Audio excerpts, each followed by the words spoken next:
sebagian ahlu sunnah wal jamaah mereka meyakini bahwasanya Imam Mahdi itu masih dirahasiakan oleh Allah Subhanahu wa Ta'ala. Artinya masih digaibkan. Bahkan mereka lebih menunggu atau menanti Imam Mahdi ketika dibaiat. Berarti kan tidak ada proses ya. Menurut pemahaman saya, ini adalah pemahaman yang keliru.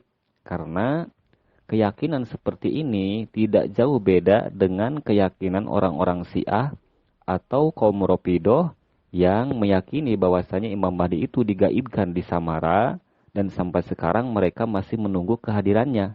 Nah, ini kan tidak jauh beda ya. Padahal Rasulullah Shallallahu Alaihi Wasallam di dalam banyak riwayat sudah menyampaikan tentang ciri fisiknya Imam Mahdi, tentang kemunculannya. Itu kan artinya untuk dicari tahu, untuk kita kenali gitu. Seperti halnya hadis berikut. Rasulullah Shallallahu Alaihi Wasallam berkata, "La yab'asannallahu, sungguh Allah akan mengutus min itroti daripada keturunanku rojulan seorang lelaki aparokos sanaya yang giginya renggang ajlal jabahati dan juga dahinya lebar yamlaul ardo yang nantinya akan memenuhi bumi adlan dengan keadilan yupidul mala nantinya akan melimpahkan harta paidon dengan berlimpah." Nah, ini kan sudah dijelaskan ya tentang ciri fisiknya. Itu kan kalau kita meneliti secara seksama, Said Muhammad Qasim kan dahinya lebar, bahkan hidungnya mancung. Di dalam hadis yang lain kan dikatakan ya hidungnya mancung itu kan. Kemudian giginya pun renggang, sama kan sesuai dengan ciri fisik yang disampaikan oleh Kangjeng Rasul. Kalau ada orang yang berkata, kenapa Said Muhammad Qasim tidak membagikan harta? Nah, ini yang harus kita pahami. Di dalam riwayat yang lain, Imam Mahdi ketika memimpin perang, kemudian musuh-musuhnya akan dikalahkan, disitulah Imam Mahdi akan membagikan harta rampasan secara merata. Di sini kan yupidul mala, yang nantinya akan melimpahkan harta. Artinya kan nanti. Nah, kemudian kalau ada orang yang berkata, Said Muhammad Qasim itu kan hanya lewat mimpi. Mana mungkin mimpi bisa dijadikan pegangan. Nah, ini malah pemahaman yang sangat-sangat dangkal ya, sangat keliru. Padahal sudah jelas Rasulullah Shallallahu Alaihi Wasallam menyampaikan lam yabqa minan nubuwah illal mubasyirat. Tidak tersisa daripada kenabian kecuali mubasyirat, mimpi yang baik itu kan. Kalau kita pahami tidak tersisa dari kenabian. Nah, para nabi itu kan sebagai pembawa peringatan, sebagai pembawa kabar gembira, dan setelah ketika terputus kenabian yang tersisa hanya mubasyirat. Artinya hanya mubasyiratlah yang tersisa sebagai pembawa peringatan dan juga sebagai pembawa kabar gembira gitu.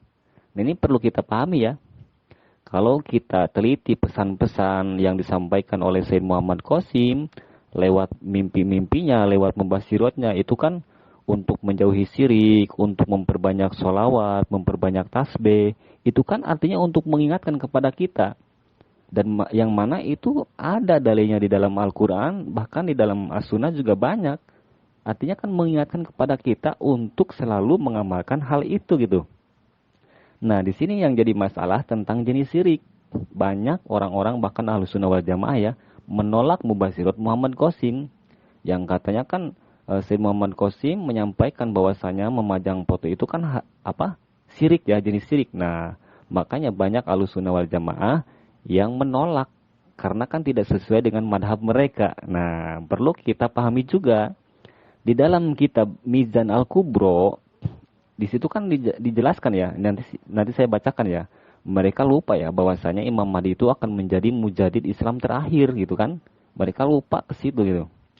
Di dalam kitab Al-Mizan, Mizan Al-Kubro, Imam Sa'roni di sini dikatakan pangdur ya akhi ilal aini fi asfali sajarah wa ilal furu'i wal agsani was samari tajidaha kullaha mutafarri'atan min aini syariah ila an qala ila ayyahruja al-mahdiyu alaihi salam payubtilu fi adrihi at-taqayyuda bil amali biqawli man qablahu minal mazahibi kama sarraha bihi ahlul kasfi. Artinya Maka perhatikanlah wahai saudaraku, apa yang ada di bawah pohon dan cabangnya, rantingnya serta buahnya, maka kamu akan mendapatkan semuanya itu lahir daripada inti syariat.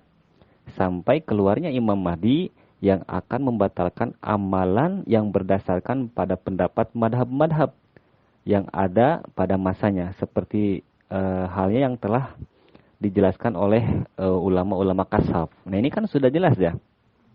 Ketika perbedaan pendapat mulai banyak, itu kan dulu kan ketika Kangjeng Rasul menyampaikan hukum ini, hukum ini, hukum ini, kemudian kesininya kan banyak cabang-cabang. Menurut pendapat ini, hukumnya seperti ini.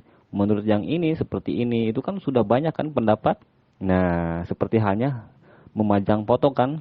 Sebagian ulama berpendapat haram, sebagian lagi berpendapat boleh. Nah, ketika Imam Mahdi muncul, Imam Mahdi itu akan membatalkan pendapat-pendapat madhab gitu. Gitu kan? Berarti kan yang dimenangkan kan pendapatnya Imam Mahdi gitu. Karena Imam Mahdi itu langsung dari Allah dan Rasulnya. Mereka yang berpendapat seperti itu kan dari madhab. Yang mana kemunculan Imam Mahdi akan membatalkan pendapat-pendapat madhab. Wallahu alam bissawab.